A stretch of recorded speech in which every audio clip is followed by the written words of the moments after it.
Hey, all you Hollyweirdos. We definitely have one hell of a big, weird, and creepy, yet fun treat for you all. On today's episode of Hollyweird Paranormal, we sit down with Angel Nunez, a paranormal investigator, enthusiast, cheerleader, and the creator of Talk Spooky to Me. From growing up in a haunted house to working in the funeral industry, Angel has spent her life walking the line between the living and even the dead. Now, as a creator of Talk Spooky to Me, she takes us on an eerie adventure, investigating the supernatural and sharing some pretty interesting and spooky stories from beyond the veil. With a deep respect for the afterlife and a fearless approach to the unknown, Angel's journey is as fascinating as it is haunting. Whether she's exploring ghostly locations like New Orleans, helping families in their hardest moments, or uncovering the mysteries of the spirit world, she's definitely proving that the supernatural isn't just about fear. It's all about connection, history, healing, and even having a good laugh. So let's get ready to dive into the world of the unexplained, and let's talk spooky and weird with Angel Nunez of Talk Spooky to Me. Let's get Hollyweird with Angel Nunez.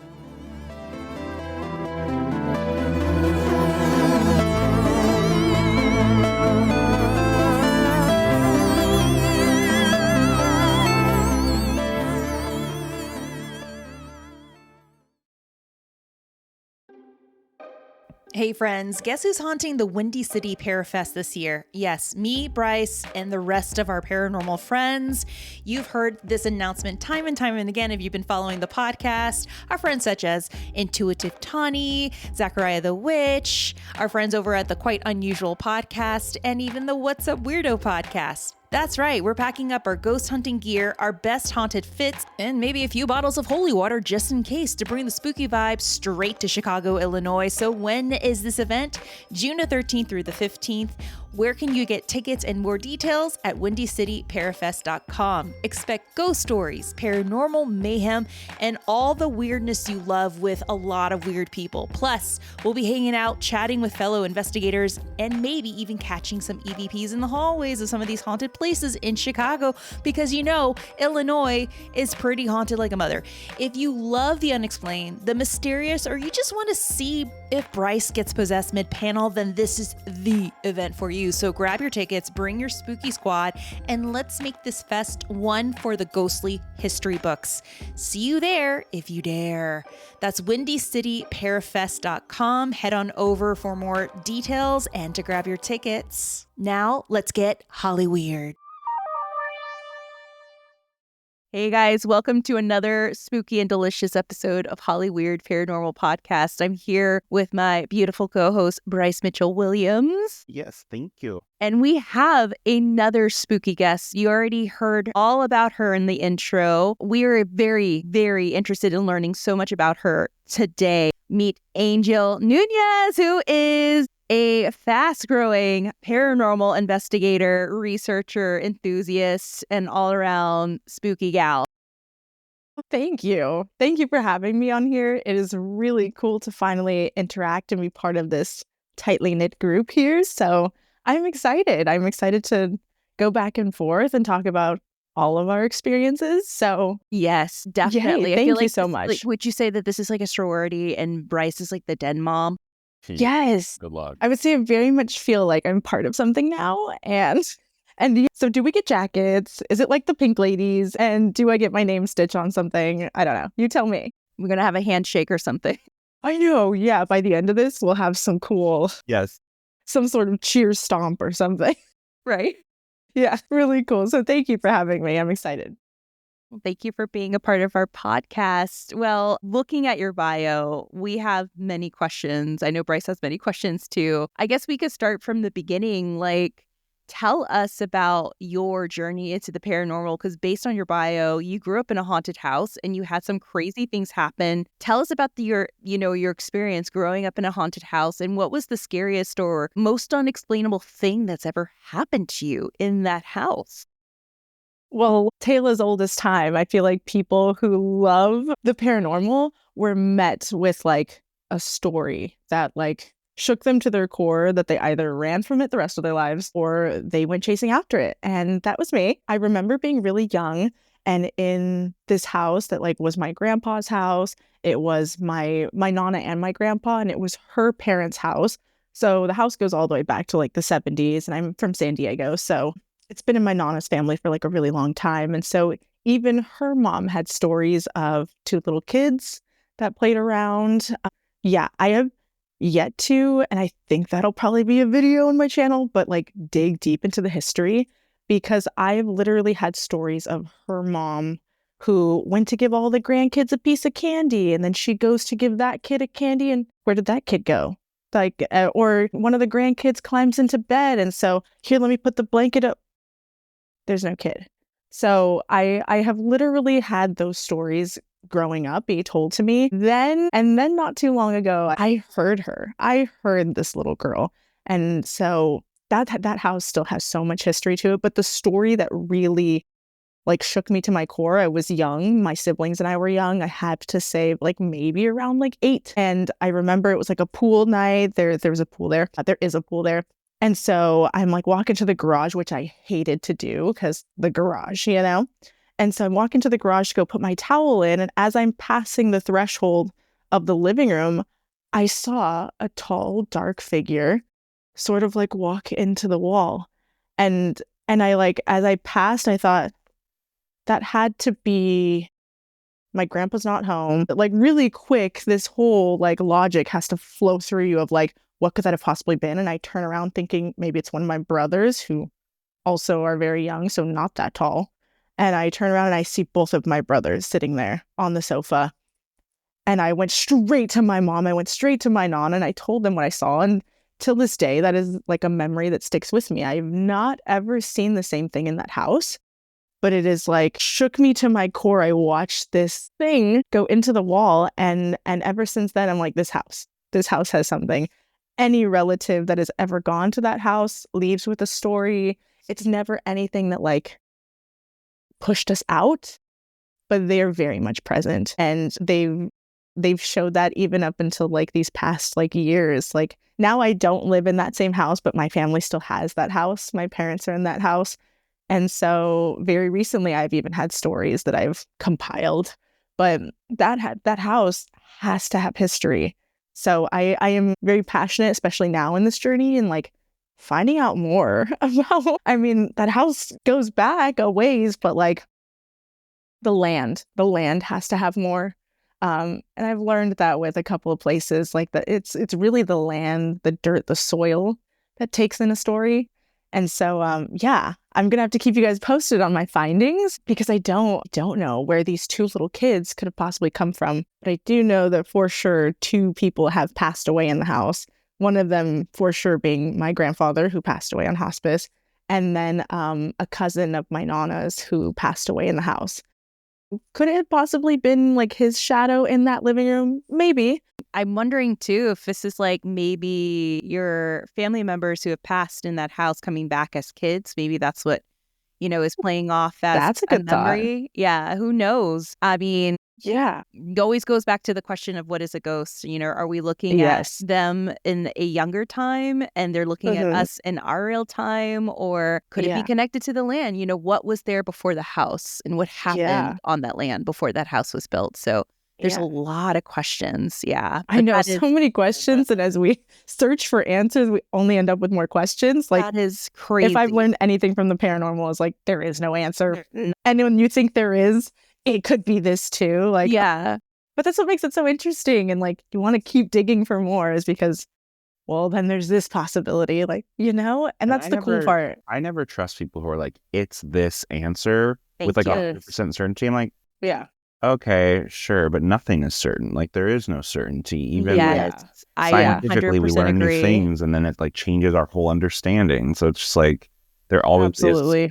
And then how can you also be 100% certain? Even those who have like a strong ability and like have a gift, it's like, yes, but then there's this possibility. We're going to be going in circles. We're going to be chasing our tails forever. Exactly. That's a good way of putting it. That's a good metaphor. Everybody's chasing each other's tails with these, like, I have the answer. This is what, no, I do. It's like, it's exciting. And it's like adrenaline. But like, but how will we ever really find that answer? I don't know, but it's really cool to go looking for it. How long has the house been in your family? The house has to be a little bit older than the 70s because my Nana was born in Barstow, and then her family moved to San Diego. She graduated high school in 74, I believe. So her family moved to San Diego in like the early 70s. So, and they moved into that house. Did not too many renovations on that house. So, it's got to even be older than the 70s because they moved there then. Right. I'm surprised I even know that number. Oh, go me. Yeah. Yeah. I know when my Nana graduated high school. Yeah. So earlier than the 70s. Yeah, I really do want to do digging. Gosh, should have done my research before I came here. No, don't worry about it. Cool that, like, especially in Southern California where so many things are like the high turnover, and like for something to be in single family for multiple generations is cool. Yeah. I love the fact that that house is still in our family. That in a weird way, and like we'll talk about death later, obviously, but like in a weird way, I very much appreciate that my grandfather passed away in that house. And because people have passed away there, it's almost like that safe place. Like, we never use really portal as like a good word, right? It's kind of scary, but like, I don't know. I've seen family pass away on hospice, and there's kind of nothing that brings you closer as a family than being in that moment when someone takes their last breath. Right. And so for my grandpa to have done that there in that house, I hope that family stays in our family forever. Right. That's like a sacred place. That's like keeping the hospital you were born in or that you passed away in. Like, you know, for me, that house holds so much more now than just like the value of a San Diego house. Yeah. Now it's like, no, like that house is there's no dollar amount I could put on that house now. So I know we're having an Encanto moment now. I know. I could feel like my tears. I was like, no, hold them in, because I mean, that's family, and I mean that is something that is so important, because a lot of times family neglects a house. Man, that's so crazy. I was having a discussion, Bryce, with Tanya about this last night, because me and my husband decided we're gonna buy my family home in New Orleans.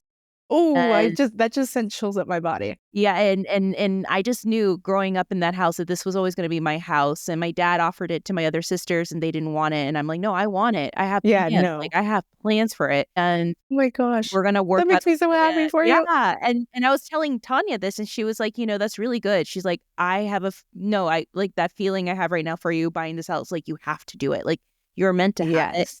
And she said, when a house is neglected, it falls apart. And is that house falling apart? I'm like, it's starting to, because, my mom isn't doing well, and they don't go back and forth as much as they used to. Yeah, because they have they have properties in Houston, and now they have one property in New Orleans. They had more, but they sold it off, but they kept this. Wow. So you could tell, like, it needs love. And I'm like, oh, I have plans for it. Like, I'm manifesting. I even made a little board for it.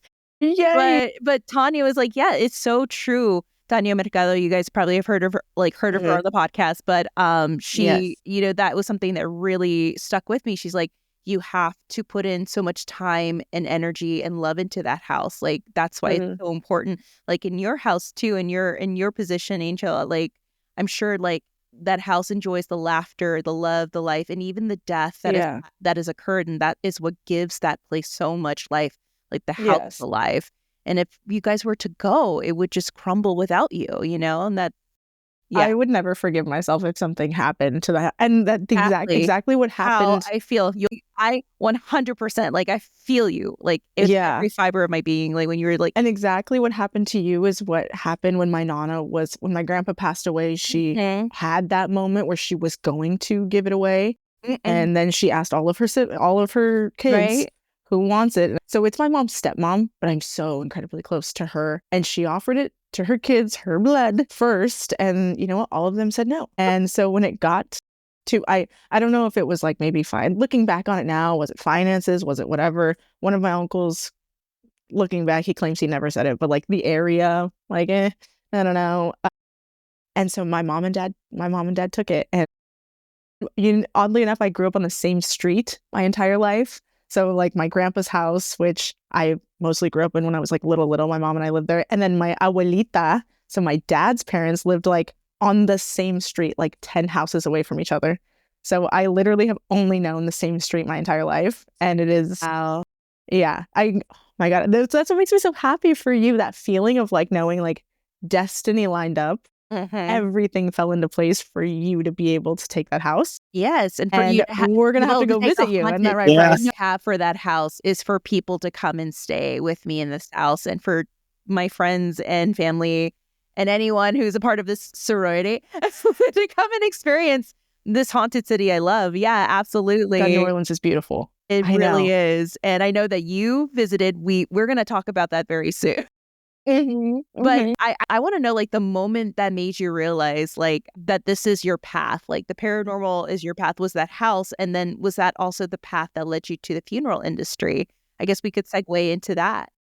Yeah, good segue here. So, I actually just got off a call today with a lifelong like childhood friend I had. And she was like, you know what, Angel, like I was watching your videos and I just think it's so cool because you've always been into this. And I grew up watching like not only Ghost Adventures, sure, but Ghost Hunters with like Jason and Grant. Of course. Like that was my show back in the day. I was like middle school rocking like Taps, Ghost Adventures, like t-shirts.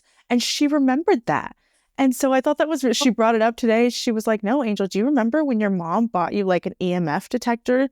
Like that when you were like little. And so my mom and I would like bond over like watching Ghost Hunters together. And I was like, dude, I can't believe you remember that. And she was like, yeah.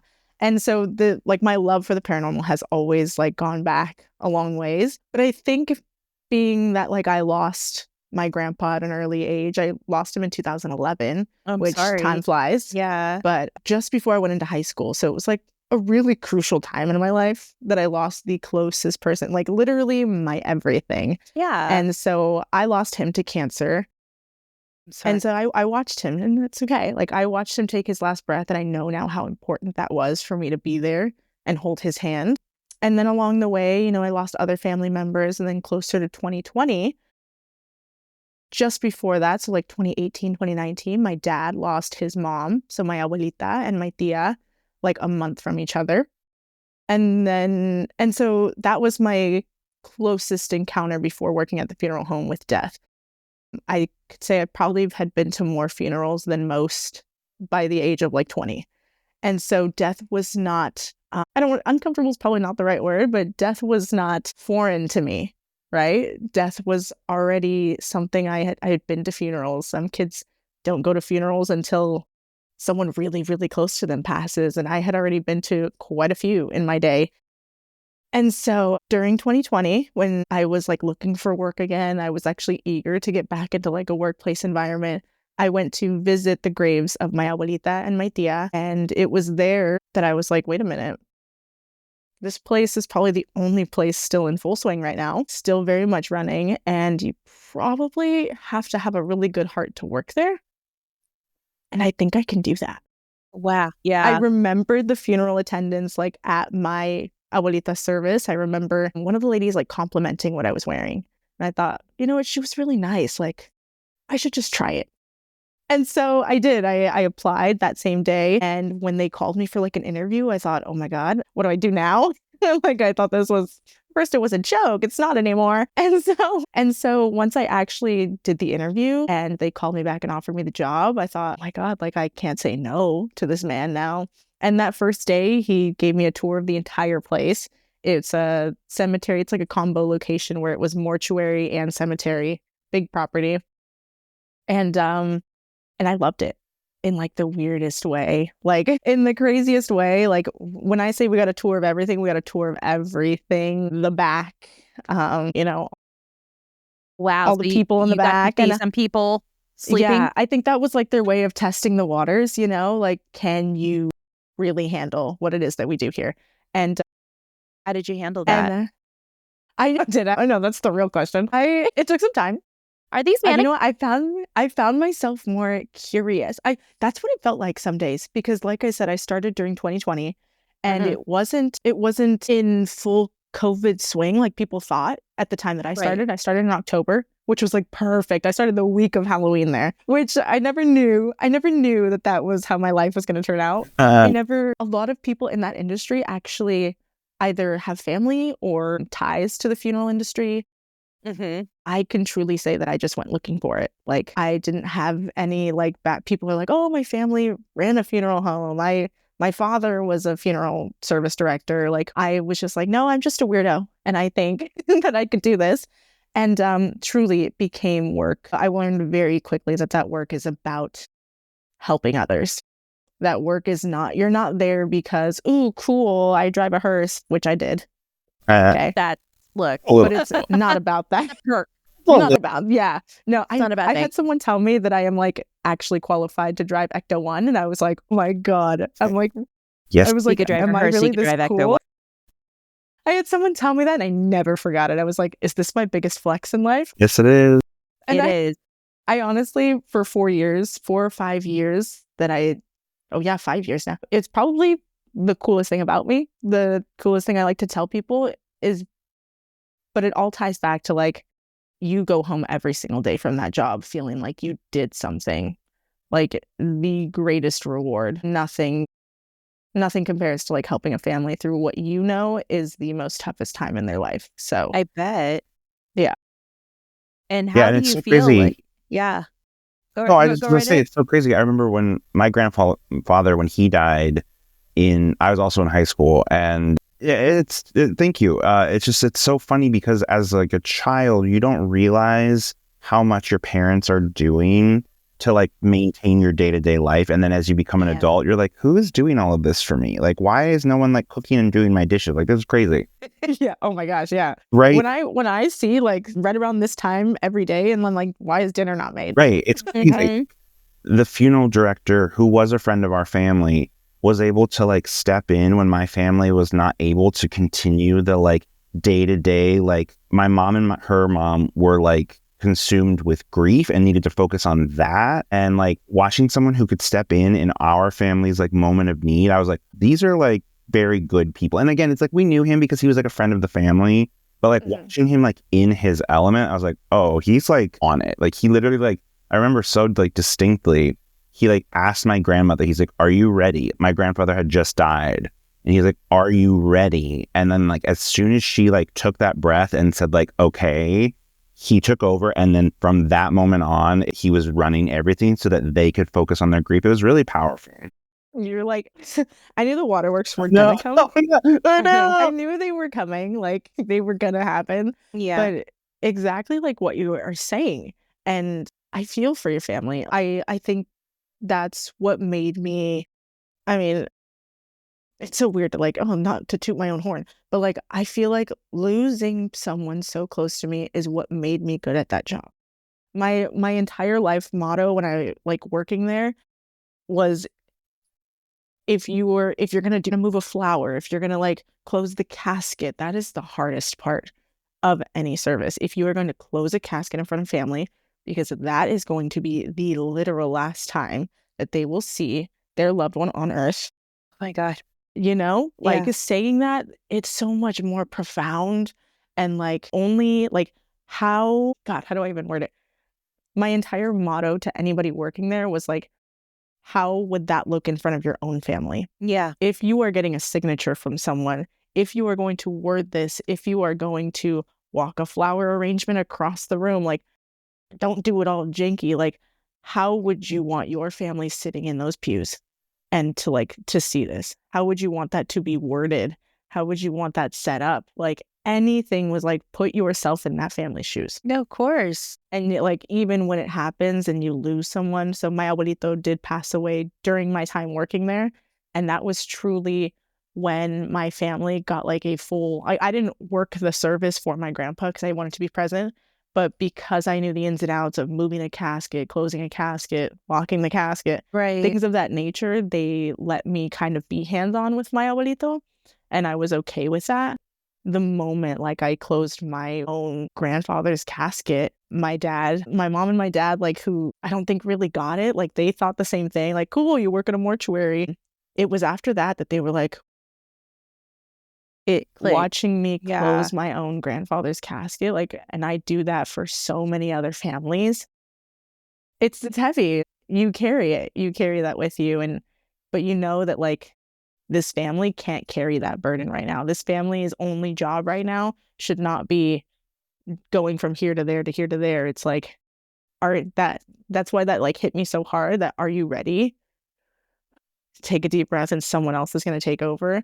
That was literally my entire job. Like, let me take over for you, because right now you can't even. I will never forget explaining to a woman like documents, and I didn't want to, but like I had to. She didn't sign a paper, and I asked her just for a single signature, and like, I'm sorry, what? She couldn't even really fully process and fathom that.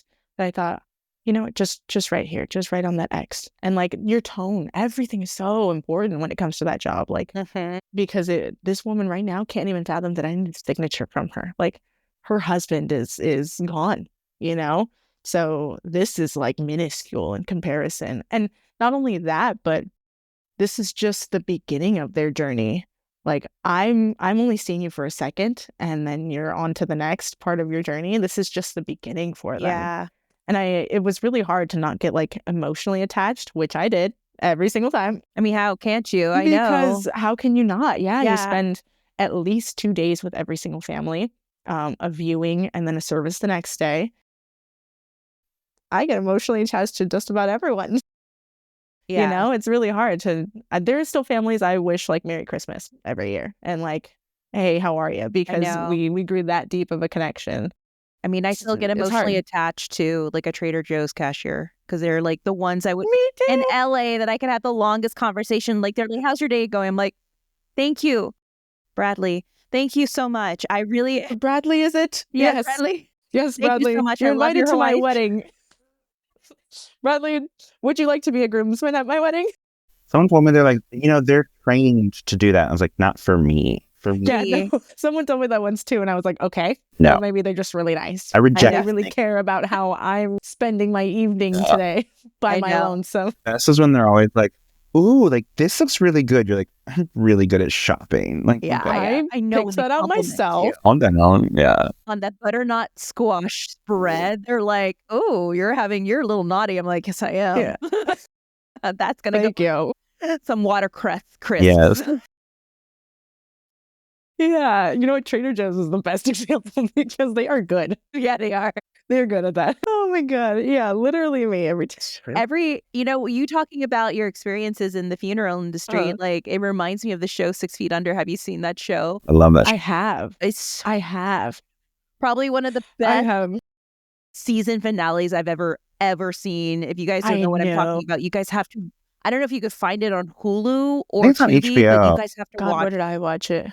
You have, is it Anthony Michael Hall who's in it? Yeah, I think so. God, I'm using my phone. Dang it, my laptop's not close to me. The entire cast is amazing, and all of the seasons. It takes place here in Los Angeles. It's about a family that runs a funeral home in Los Angeles, and so many clips you see, like Hollywood Forever. You know, that's in a lot of the seasons too. But it really examines and highlights how this family deals with death and how they deal with other families, and how it's so hard to kind of like disconnect yourself emotionally after you act as the launch pad for these family members who have lost a loved one to move on. So I can't imagine like how you can decompress and process that. Like when you get home, like how is that process for you? And like just to like separate, trying to defend some part of yourself from, you know, your day-to-day job and trying to take care of your own mental faculties as well. Well, I was going to go the route of like, you have to like, you go home every day, like appreciating life. So I will say that you carry this weight, but like also you go home and tell your family you love them more. Like you go home, there were services where I would just like walk in and hug my mom. And like, my mom's not a hugger like that. Like she's more tough love, but like they would know, like if I went in and hugged my brother, like, okay, I did like someone's service today. But you do like, you end up truly being more appreciative for life. You do more because you're like, life is short, literally. Like, you're like, let us live. My sister loves to tell me, let us live since we must die.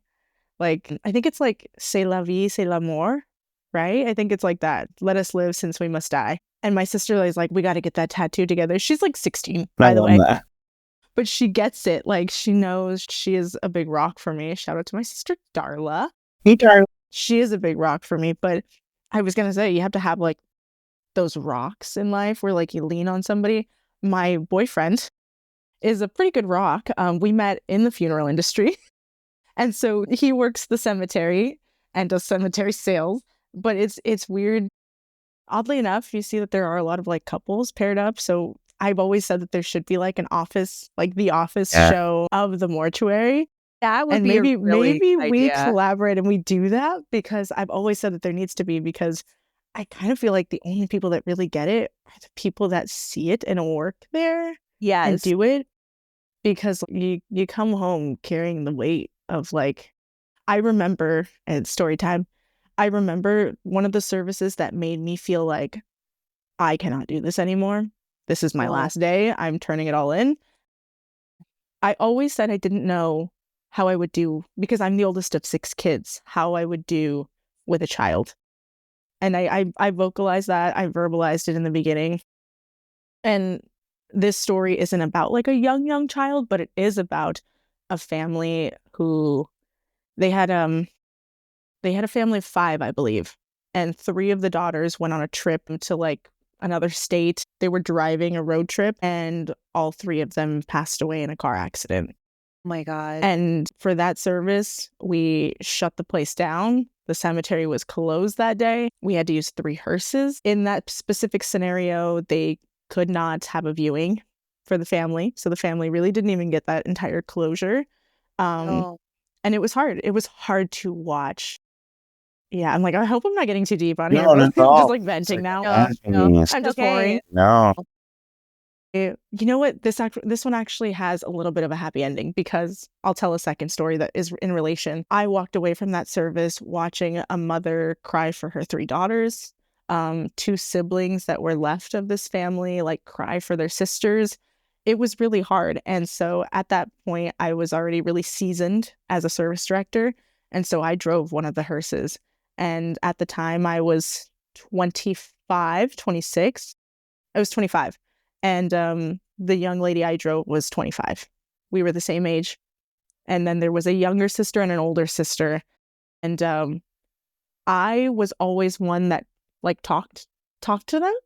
And like I always did. I would be like, hello, example name, John Smith. Like, hey, John, like, I'm so sorry this happened. We're gonna, yeah, we're going here now. Yeah. Let me take you to see your family now. I literally talked them through it. Wow. And so I remember sitting in that hearse and having a moment where I was like, I am so sorry that this happened. I'm going to take you to see your family now. And I did. I got really emotional. Like the sunglasses come on, not just for looks, but for to shield. Like, oh my gosh, I cannot let anybody see me cry. And you muster the courage. You pull yourself together to make sure that like you are holding yourself respectfully in front of this family. Of course. Every single piece of this goes right. There were so many moving parts, to 3 hearses, to a church service and back. And there were so many pallbearers, like moving each casket, so many people involved. Anyways, I walked away from that service completely like drained. I woke up the next day with like a headache.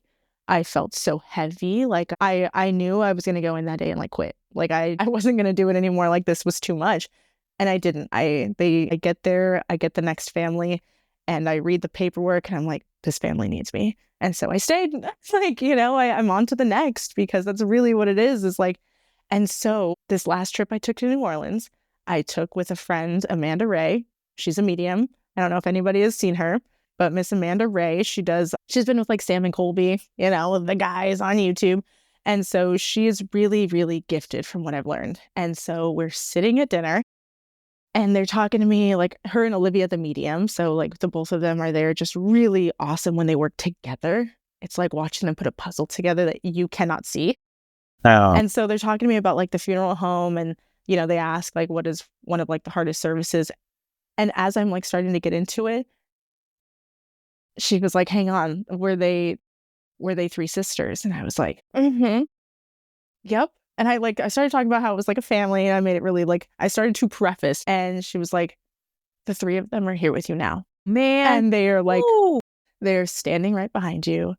And they are really grateful for what you did.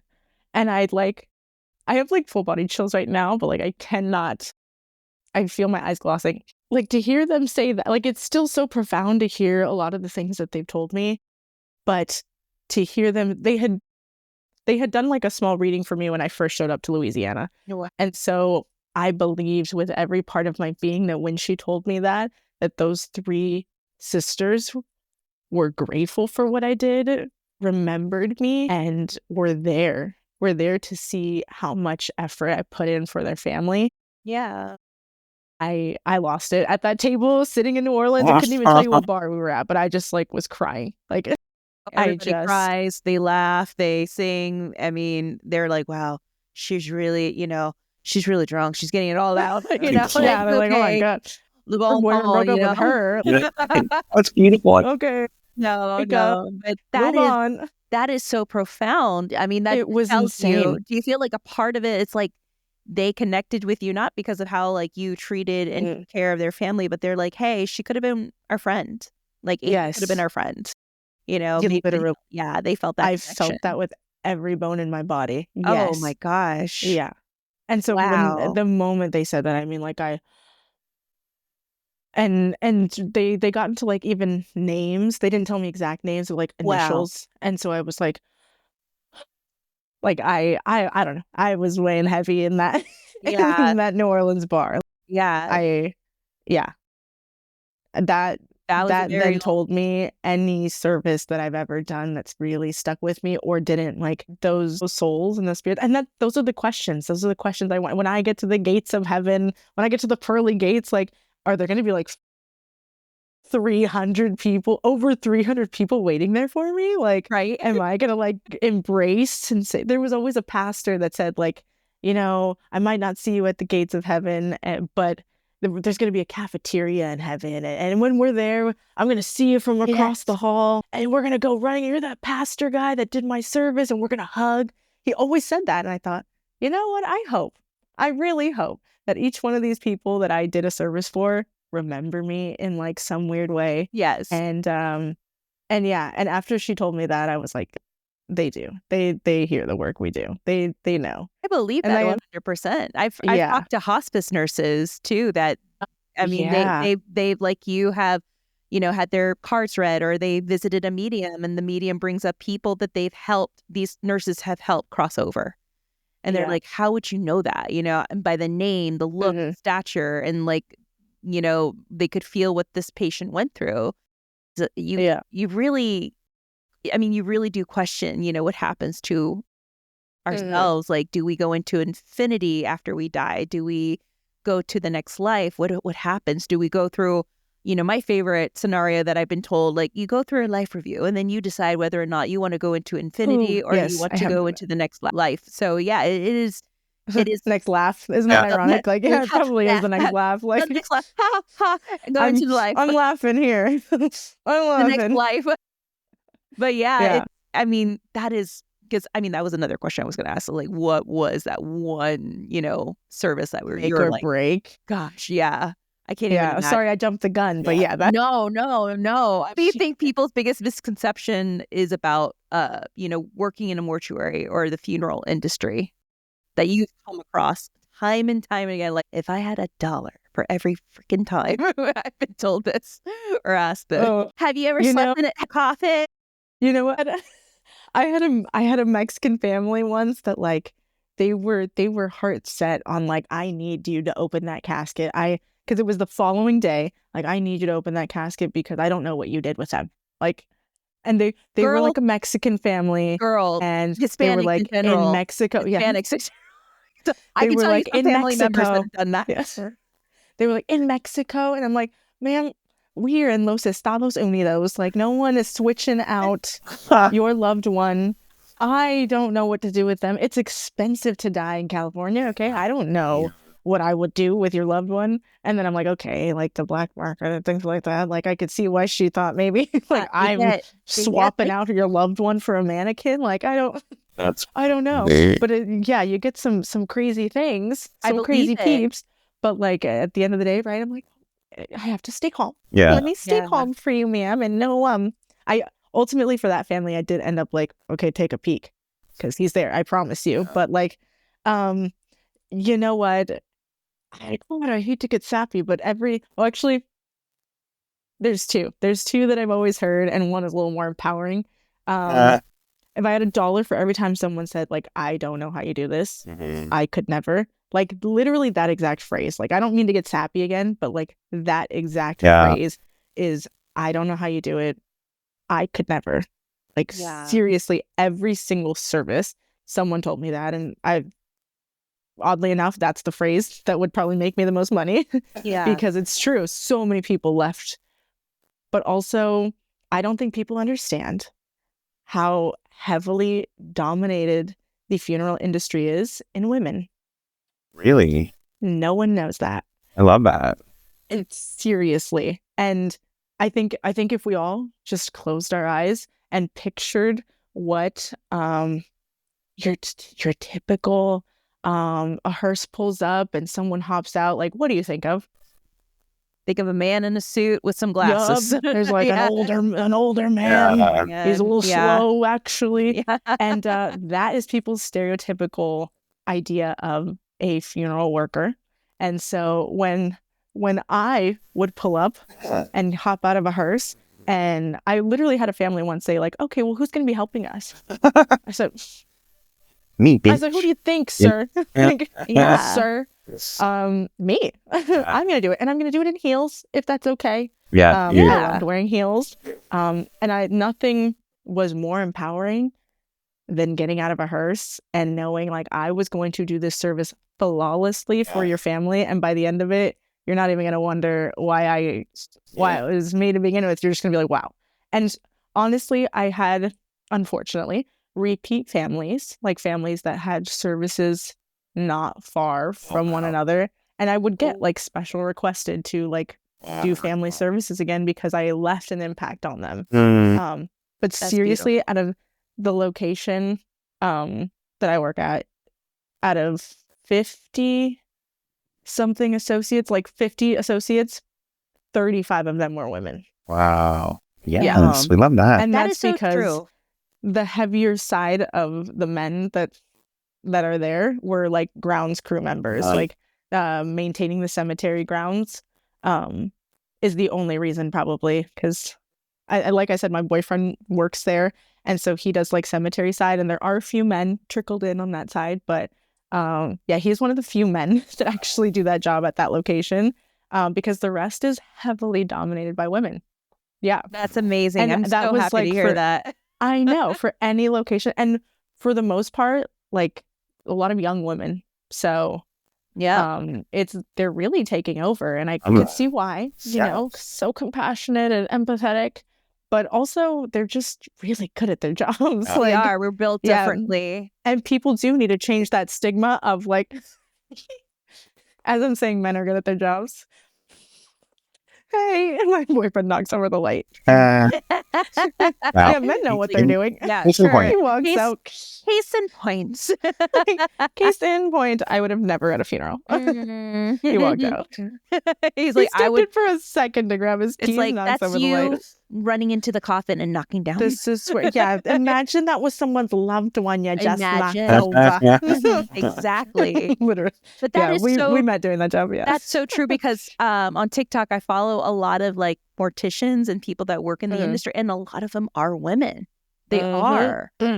Yes. And I'm people so proud of that. People don't like still have that like that I guess Hollywood gives you like that male dominate that industry.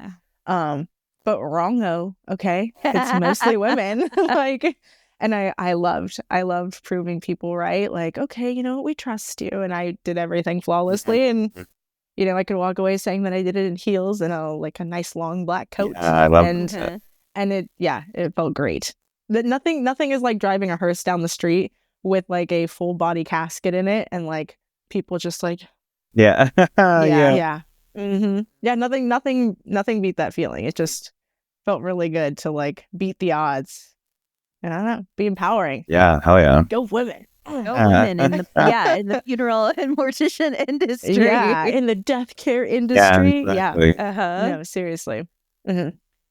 I guess we can move on to your paranormal investigations, because I know that now you no longer work in the funeral industry. Like, was it just getting too much for you, or you're just like, I'm ready to move on now to the next chapter of my life. I think I'm ready to do this like full time. I really want to pursue this. I think I'm just going to take a couple months off, or you just like permanently removed yourself from this industry and you're like, no, I'm next for the endeavor.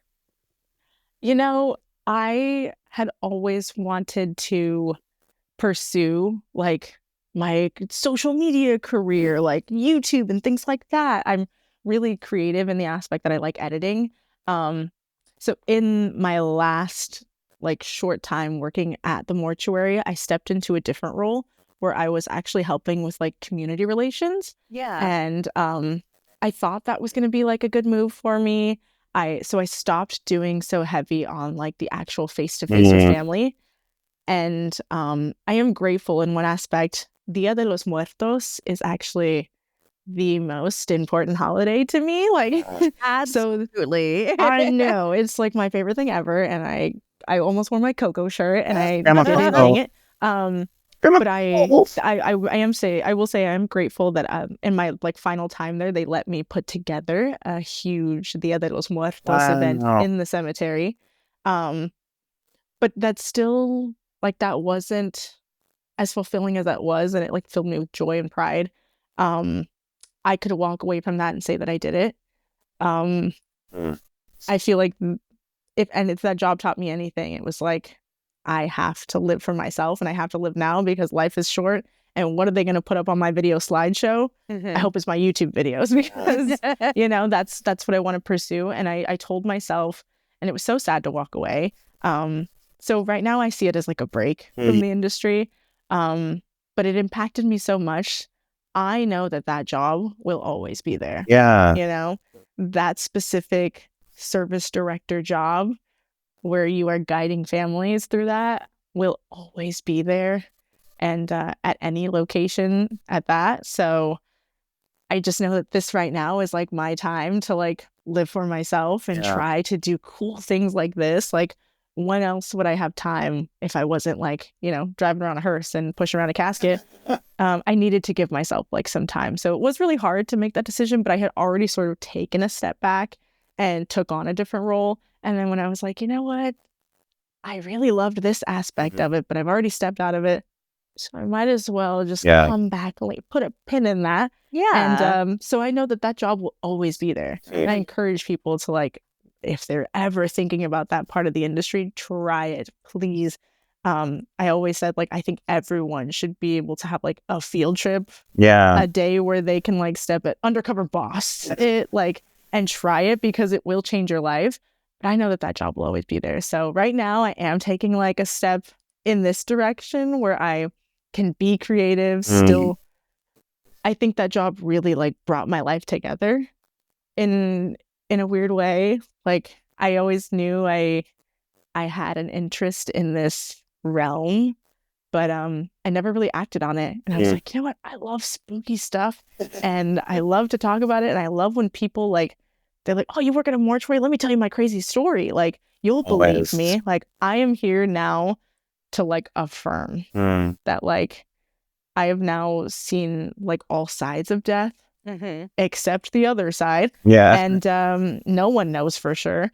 But like, my life has really come in like this weird full circle where like funeral and like death, life after death, like even with Hispanics living, Dia de los Muertos, like the Day of the Dead, like all of these pieces came together for me. Like, some of the most successful videos on my like Instagram right now are the Day of the Dead, and that's because that is where it was the most passionate to talk about. You know, and I want to like leading up to this coming November, like talk about that and really share that, because the movie Coco, I think, really opened everyone's eyes. Coco. Okay, I put that on as my comfort show. Like, I put it on the other day. I was sitting with my nephew and I think maybe 5 minutes in, I cried. Oh yeah, I always cry. Like, I bawl so hard. I cry like a bitch. Cry. I'm sorry. I'm just like, I don't care. I'm like waterworks. I was like, can I say bad words on here? Yeah, you can. It's all right. Okay, cool. And like the clips. Can I say bad words? Yeah, you can.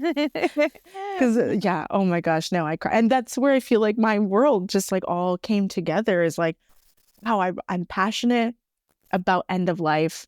I'm passionate about like life after death. I'm passionate about sharing that with people. I'm passionate about breaking that like demystifying, is that the right like way to put it, demystifying the unknown, and like really that's like where people like are, I think people that are like the most scared, so sorry, but like they don't know. Yes, they don't know. They're afraid of the unknown. They're not afraid of like, oh, I'm afraid to die. I mean, everyone's afraid to die, right? That's like biggest fear, but like you're really probably more afraid of like what you don't know. And if you don't know that my family's waiting for me, my family is there, my grandpa's watching over me, my whoever is there waiting for me. I have people, I got friends on the other side, right? the famous you Princess got and a the Frog trio, one. waiting for you. Yes, you have. Yes, I'm sure you have a team, like a whole football team waiting for you over there. I do, yeah. I've got a whole stadium full of people waiting for me. So like, yeah, I think this is really just where my life like came together, and truly, I am grateful for like my experience and like where it has led me without even like led me blindly. That's for sure. I just like listened to this calling, because there's a lot of people that I've met, specifically in conventions, paranormal conventions or paracons, and I've come across quite a few of them, and that have entered the paranormal or are trying to understand it because they're going through grief themselves. You know, a lot of these people I've come across, they've just lost a family member, or they recently, like not so long ago, lost a family member like a year or two ago, and they're still dealing and battling with that. And I mean, do you ever feel like there is a connection between grief and paranormal experiences? Like some way you did go through that with those 3 poor girls. But in your opinion, like, do you think that there is a grand connection between the both of those? I do think that yes, like it takes, I mean, we started off this conversation by saying like, oh, there's always that one experience that like blows your mind, and like now it's like you're curious, but you don't want to admit to it fully. But I think for a lot of people, it takes losing that one special person that makes you like, okay, I don't want to believe that they're just gone. I don't want to believe that they just disappeared from this earth and I will never see them again. Yeah. And that's where people's journey starts. I actually am working on, I've like compiled like stories that I've saved from like the mortuary, but there have been like signs that people have received like right in front of my eyes from their loved ones. And that like only affirms for me. Like I know at this point, I believe in all of it. Bigfoot, him too, like all of the things. Like bring him into this mix. Like he's I like, believe no one in believes all in me. No one believes in me. Like because it's cool to. Because it should be cool to. But like for truly, I think for most people that I've met, a lot of their stories do begin because they lost somebody and they're trying really hard to like connect with that. And they receive signs from the other side, and there's like a sense of peace that comes with it. Another cool story from New Orleans, I lost an uncle literally within the past like year and a half. Wow. I tell you, my family has like seen it, and after working in the funeral industry, I've also looked into like the death doula route.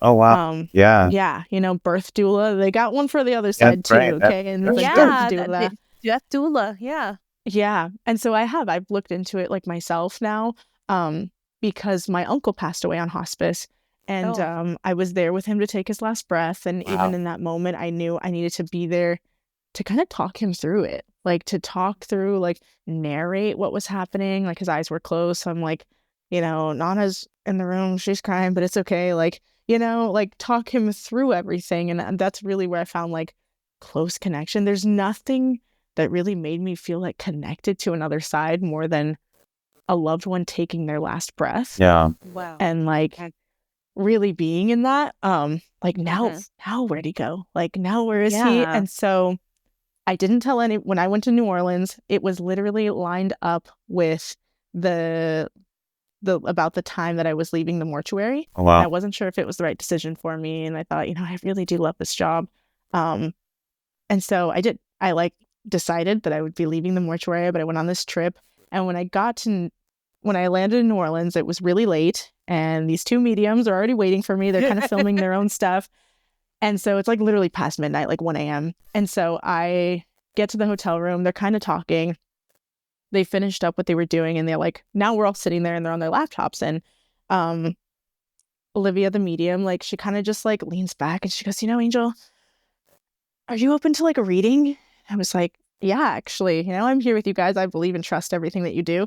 And she goes, okay, because you've had a man with you since you got here. I was like, oh, okay. Okay, do tell. I believe that. Yeah. And she was like, did you have an uncle pass away? And the waterworks in that moment started on that bed. And I was by the time I had looked, I actually have all of this on camera. By the time I looked, Amanda had already had my phone recording. And I was like, yes, I did. Yes, I did. And what I did not tell them was the day that I landed in New Orleans was his 1-year anniversary of passing. Wow. And no one knew that. No one would have known that. I don't even think, I think I have it on my Instagram, but it's my private one. Yeah. I didn't post happy 1 year, I miss you. I didn't post any of that. I left it alone.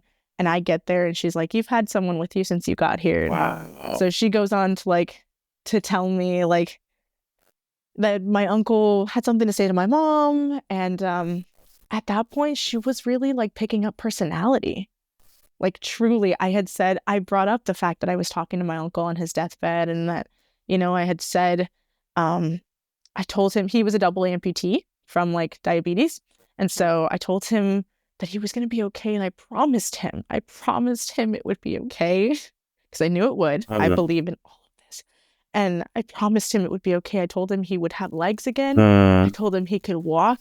And when I said the words, I told him that he could run, I in my head, I was like, I don't know why I said that. I think because legs, legs, you walk, you run, whatever. And he didn't have them. Yes. And so I said that. And I knew leaving my mouth, those words just felt off. They felt wrong. I was like, he could, having legs again, he could walk, he could run. And she stopped me. She was like, he said, whoa, whoa, whoa. No, nobody's going to be running here. Nobody's running here. Slow down. Nobody's going to be running here. And I at that point, I wasn't crying anymore. I was like, you are affirming what I already know. You're not picking up my uncle's, he said he loves you and that he misses you and whatever. You're picking up my uncle's personality. Yeah.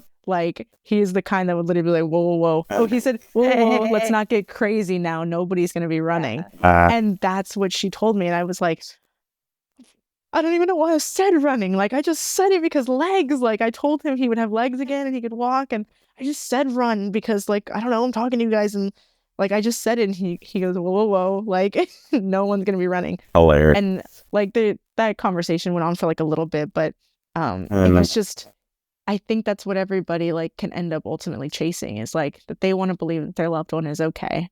And I want to be the one that, I might not have the same beautiful gift as they do, but I want to affirm for people that all of this is not for nothing. Yeah. Right.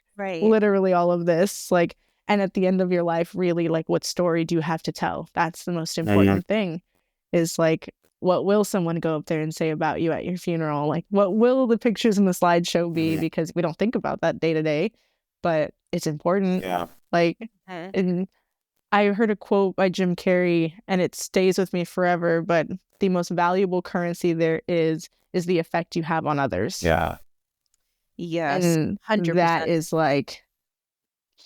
Jim Carrey. What a brilliant man. Yeah. But seriously, no one's going to remember anything else other than how you made them feel. Truly. So, you can keep the photos. We're not going to forget what you look like, but really, I want to affirm for people that what I have seen in my time at the funeral home and where I'm going now in the direction of the paranormal, there's so much more. We can't see the wind, but we can feel it on our face. Right. All of that is really important. And so I think that my time spent there at the mortuary really changed me. Mm. So, and all for the better. It was heavy and it was a lot to go through, but it was all worth it. Yeah. Well, that's meant to happen. That's your journey. I just feel it in my bones. Like that's part of I do too. Thank you. Thank you for saying that. Like who would have known? Who would have known like death and spirituality would be a part of it? Yeah. Yeah. I know. I never saw in my life people like meet me and they're like, you're so bubbly and you're so fun. Like, why are you working here? Like, you know, because there's a side of me. I would say this to people. I'm like, I'm a dork for sure. Like, but I know when to buckle down and be serious. And for 4 hours for a viewing for a family, that's when I would do it. And so I would buckle down, and that's when and then I could go back to being like, but everybody is capable. So yeah. You remind me so much of my cousin. She is a mortician. Yay. And she is so bubbly. I call her like the legally blonde, like the LP. Oh my God. I love it. Because she's, she's very, very feminine, wears a lot of pink. And she's like, okay, I'm going to go to work now. I have a body. I have to put this head back on this body. I love it. I was like, wait, what? Oh. Yeah. She'll like with a big smile on her face. She's like, it's okay. I got this. Yeah. Oh, don't worry. Oh, but you know what? Props to her. Yeah. Props to her, because that's the part I could not do. But when she's serious, she's like serious. Yeah. But then she's like, okay. Oh yeah. And but at a family, I'm having fun. At a family cookout, at a family barbecue, do not ask her to handle the raw chicken. She's like, no. Hilarious. No, I can't. I'm like, but you handle dead bodies. You're like, you just probably maneuvered someone's internal organs, and he cannot handle like touching raw meat and raw chicken, but she will tell us about like these bodies she had to prepare, and she's like literally me. I'm like, I don't want a shot, but I will tell you about how someone died. Like Izzy, and she'll talk about this while we're eating, and I'm like, okay, I'm just done. I'm done now. Oh my gosh, that's so cool. Oh my God, it is. That is so cool, but that is literally props to her, because that is the part of the job and her I could not do. Of course, woman, she handles it. Yeah. She gets it done, and she was very well. I think she was one of like the most sought out like funeral directors in what was it, Northwest Texas, and now she's back in Louisiana. Good for her. Yeah, like she Crazy. worked her ass off. But that's cool. Yeah, but props to her. What a total badass. It takes a woman. No, it really does. To drive a hearse. Guys, yes, and gentlemen, it's a woman to drive a big hearse. I do have to ask you this. I know this is a little off topic. Have you and your coworkers ever driven the hearse off hours to go get in and out or something? Actually, no. No. I'm like, since you mentioned it, no, I just whacked my headphones. That's what I get.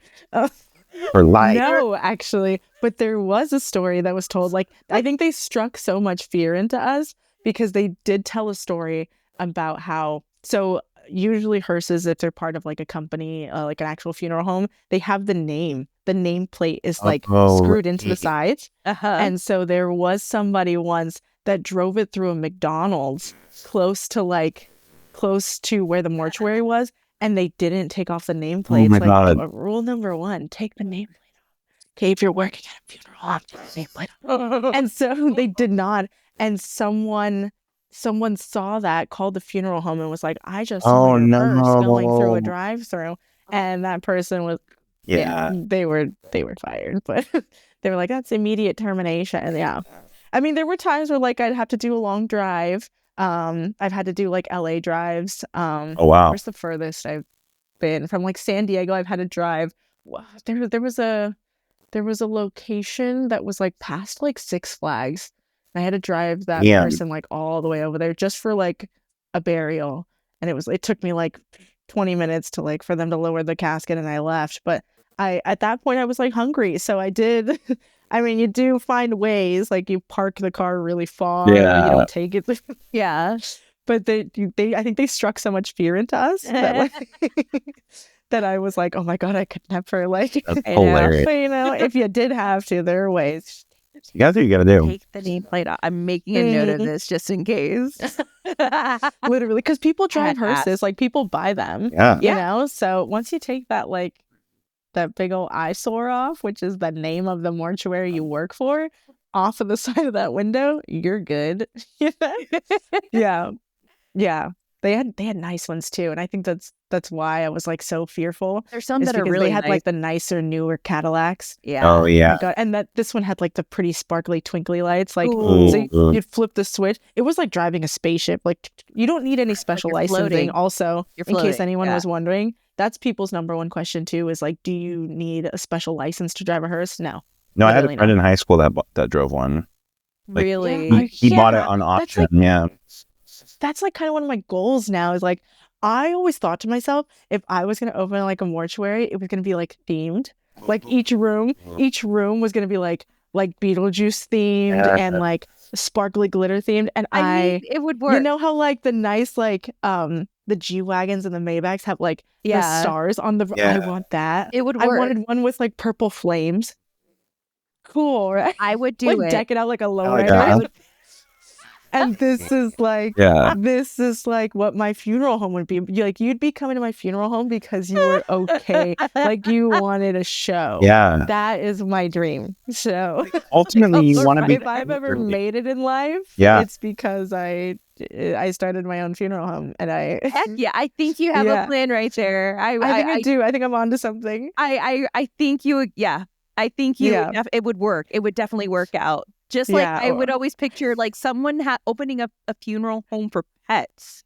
Like, how big I've never done like a pet cemetery be. one. Yeah. Like, that would be huge because there's a lot of people that are like, what do I do? You know, I don't get to see them before, you know. There are very few pet cemeteries at all in existence. At the place I work, they actually did not do pets. I have seen there's a cemetery like near Sereno Valley in San Diego, and they have like a pet cemetery. It's near like a big memorial park out there. I heard about that. I think I've seen a couple of it. I think we might have one they do a pet here cemetery a little bit outside of the city too. I think there is one. Yeah, there are very few. Very, and you know what? few. Maybe that's where we should be looking. Yeah. Is doing like a pet cemetery. That's what it is. There you Everyone's are. distracted over here. Yeah. We should be over here. Market's saturated. Here's little hamster urns, you know. It's like, here you go. Yes. Goldfish. Little hamster wheel memorials, private estates. I will say, when I was in New Orleans, probably my favorite thing I bought was this magnet that said "Bury me above ground," and I thought that was cool. I gave it to my mom, so I got to go back and get a new one. But I gave it to her. It was the last one. But I thought that was cool. Like, they're just so iconic. Like, if you're not looking at like a stand-up headstone or like a big private estate, like, I don't know, it just doesn't like hit the same. Yeah, you know, right? Truly. Nothing like walking through like the big tall monuments. Like, that's pretty cool. Yeah. Speaking of New Orleans, I mean, was that the city that you had your biggest paranormal experience, like investigation? Like, what was there a paranormal investigation that can never leave your mind? That's like on the top of your list that you could think of. I would say right now that one's at the top.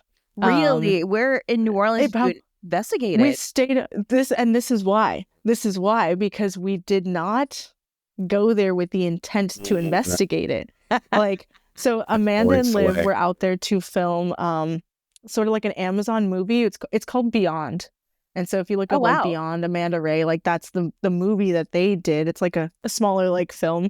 And that's what they were doing out there. So they invited me. And so I go. And so one of the nights we just needed like a hotel to stay at. And I said, don't worry, you guys, I'll look one up. And I'll find something really close to the French Quarter for us. And so I found what was called the Hotel Provincial. Oh, yes. I know exactly what you're talking about. The next day, I mean, I realized it was like not even a block from the Lalaurie Mansion. Wow. Like, that's how close it was. And like, anyways, it turned out that this was like close. Yeah, super close. It was everything. Yeah. It ended up being an old Civil War hospital. Yeah. And so like the building, we get the hotel. I'm like, oh, so charming, isn't it? Like everything here. Like, look at the little like the patio area. Yeah. And then Amanda and I weren't even gonna like film an investigation that night. We were just going to like, maybe we should go out and see like Bourbon Street and whatever. And through further investigation, like just on our phones, like we walk out of the hotel and there's like a tour group that's like taking pictures of the building. And I was like, Amanda, do you think that they're here for like that's like a fun spot on their like history tour? Do you think that maybe so. do you think maybe like I don't know, someone's famous stayed here? I don't know. And she was like, we should look it up. And of course there's like the historical landmark that this is like a spot during the Civil War that they used as a hospital.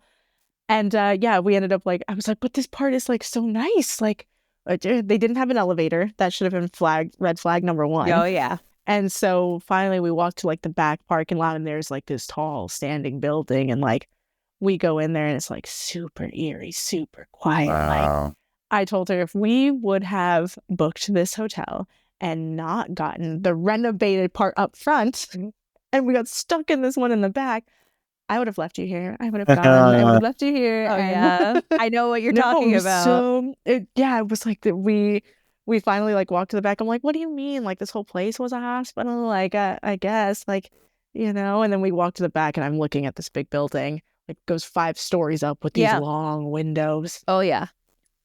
I was looking at it and I was like, okay, I get it now. Oh. And yeah, I mean, we had like experiences there. I will say nothing that like, oh my gosh, like shook me to my core. Yeah. It was just an experience. It like all of it all together was like, I felt like for the first time I was really investigating. I've done investigations before that, like with my siblings and stuff, but everything about this fell into place to be a real investigation. Like they were using the dead bell, and like I'm using Spirit Talker, and we're walking through with our EMFs. Like everything about it like just fell together. And it was awful to be in that hospital. Yeah, but it literally fell into our lap. Like it called us to it. That's so yeah. Everything about that was just like made it a whole experience. Yeah. So that was really cool, but not on the agenda.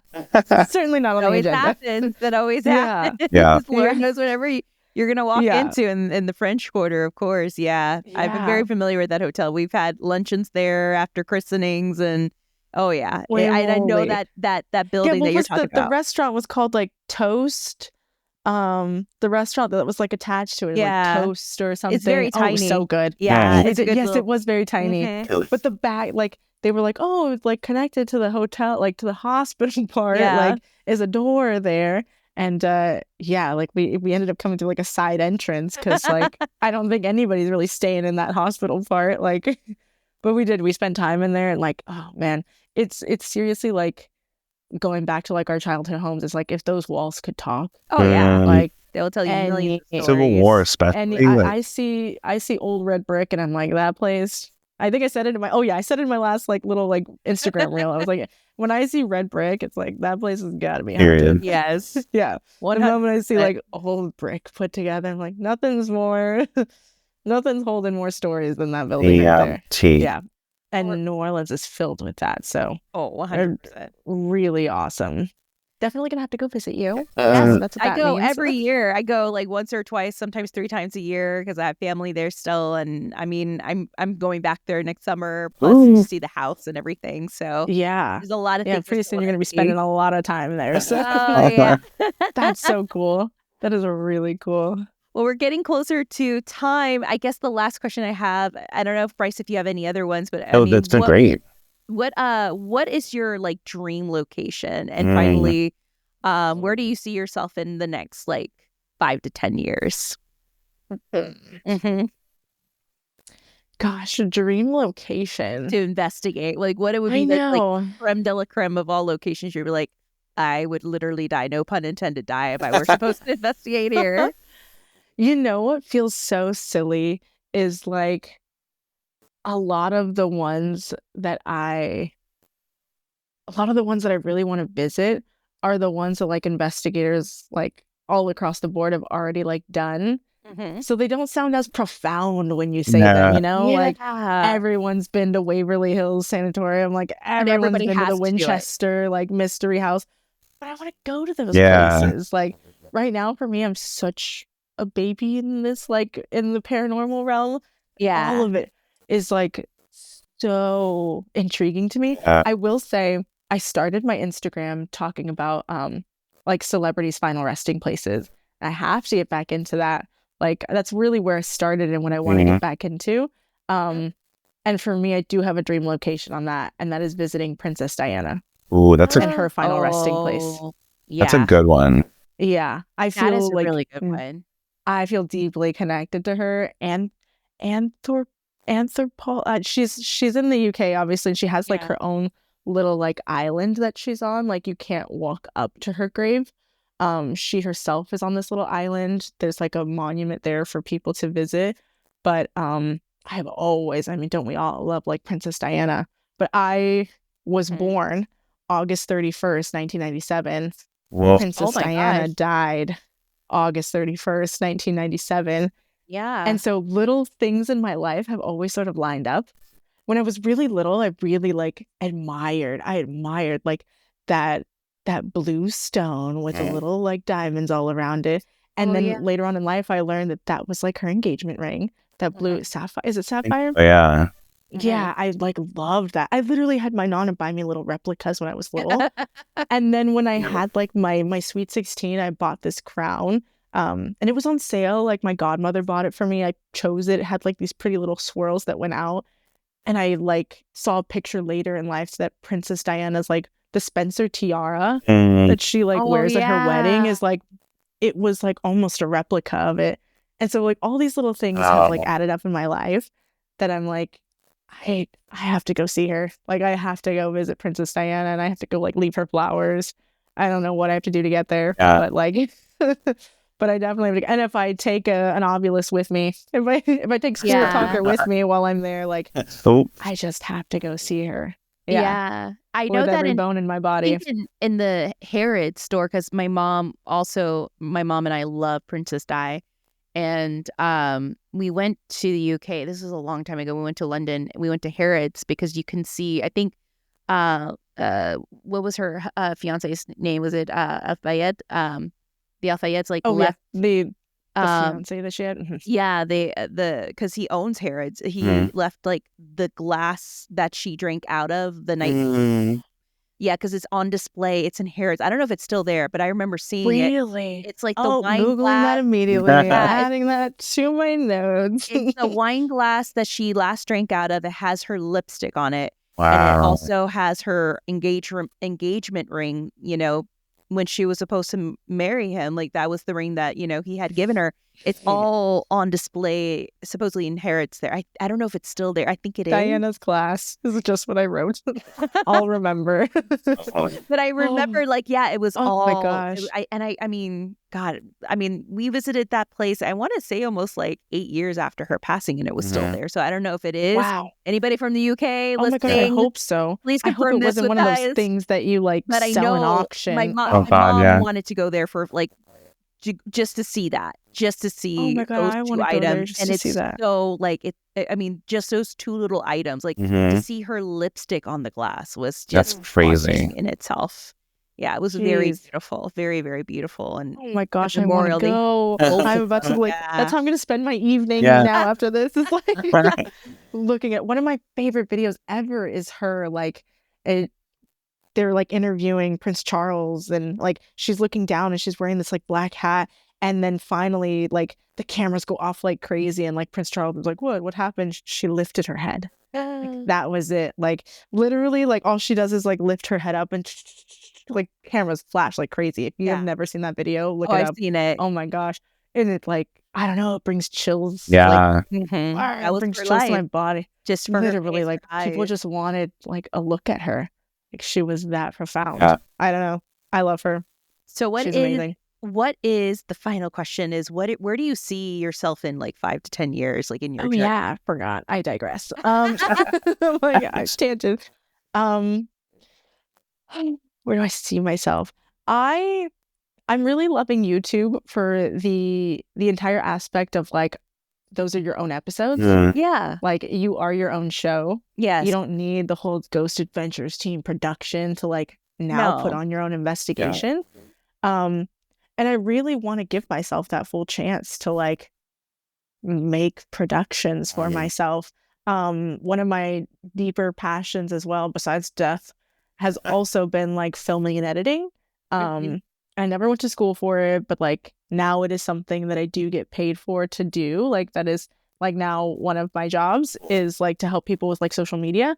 And so I really need to give that like my time to myself to I really, really want to full throttle and like do YouTube. Like that's great.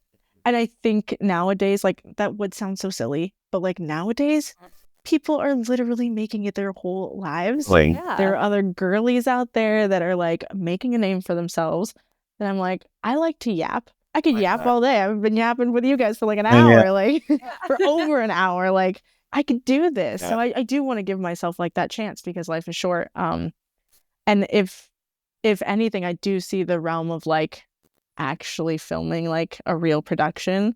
I do see myself like wanting to actually film something, whether that's like a short film or whatever. Like I really want to tap into those talents because I know I have it deep within me.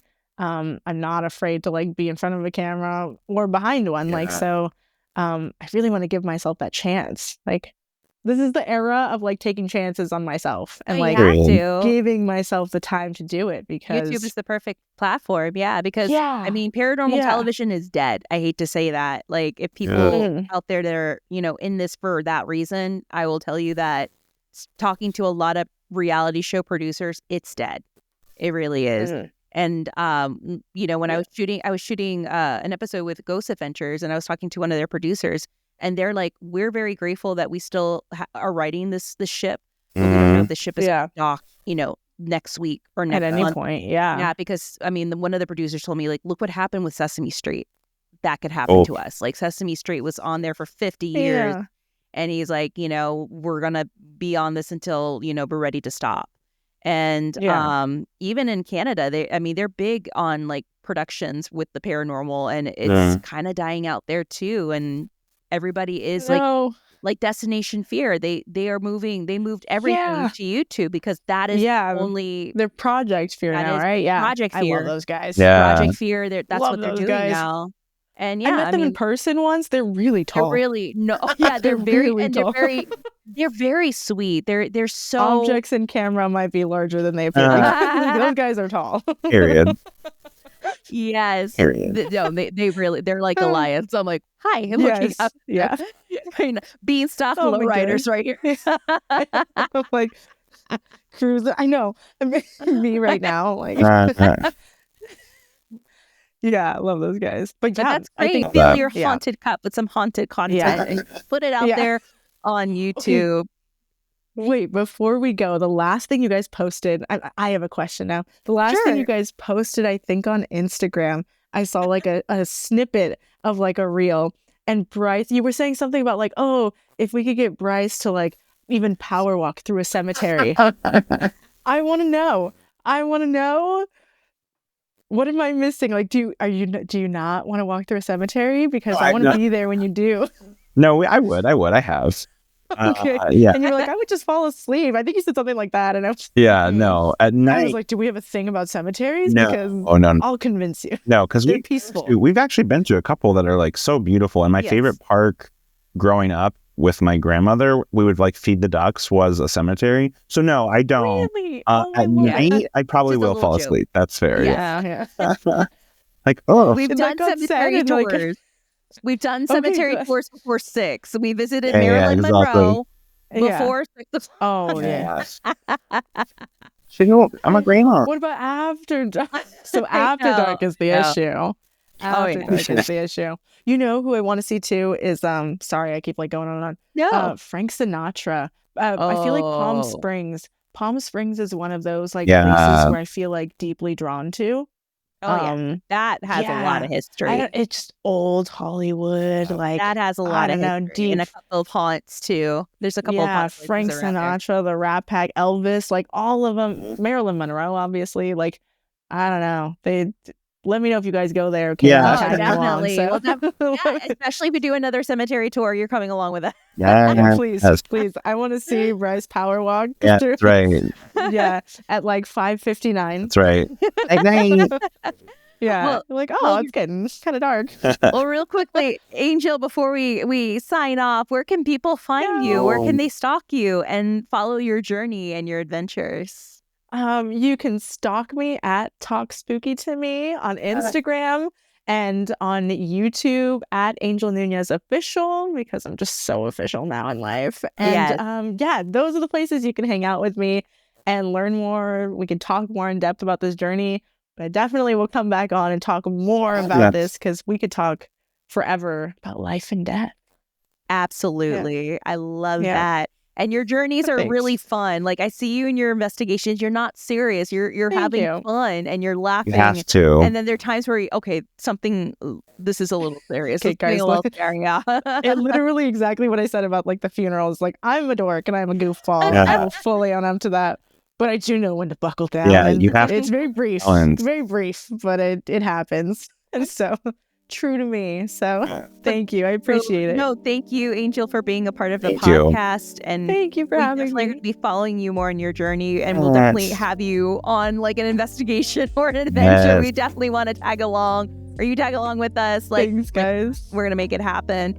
All right, guys, if you love Hollyweird Paranormal, please follow us on Instagram and Facebook at Hollyweird Paranormal, and please stalk our webpage at Hollyweird Paranormal. Sorry, www.hollyweird. I can't even talk. www.hollyweirdparanormal.com. You can listen to our podcast anywhere you get your podcast fix: Spotify, iHeartRadio, Blueberry, and even Amazon. And also, if you have a couple of seconds, you can visit our Patreon page, which is patreon.com/Hollyweird Paranormal. For as little as $1 or more per month, you can get access into our secret podcast society of Saturday Night Ghost Clubs. And you can also tune into some more content, videos, investigations, and so much more. So that is patreon.com/Hollyweird Paranormal. And you can also find us on X at Hollyweird Paranormal as well. Thank you guys so much. And we will definitely catch you very, very soon with some more juicy details of our next adventures with Angel. And many, many more. And also, don't forget to get your tickets to WindyCityParaFest. That is coming up in June 13th through the 15th. That is WindyCityParaFest.com. Please go and venture to that page, support the peeps in the paranormal community there. Thank you guys so much for tuning in. Bryce, do you have anything else you want to say? Bye. Bye, guys. Always remember to take care of each other and yourselves, and always remember to stay Hollyweird.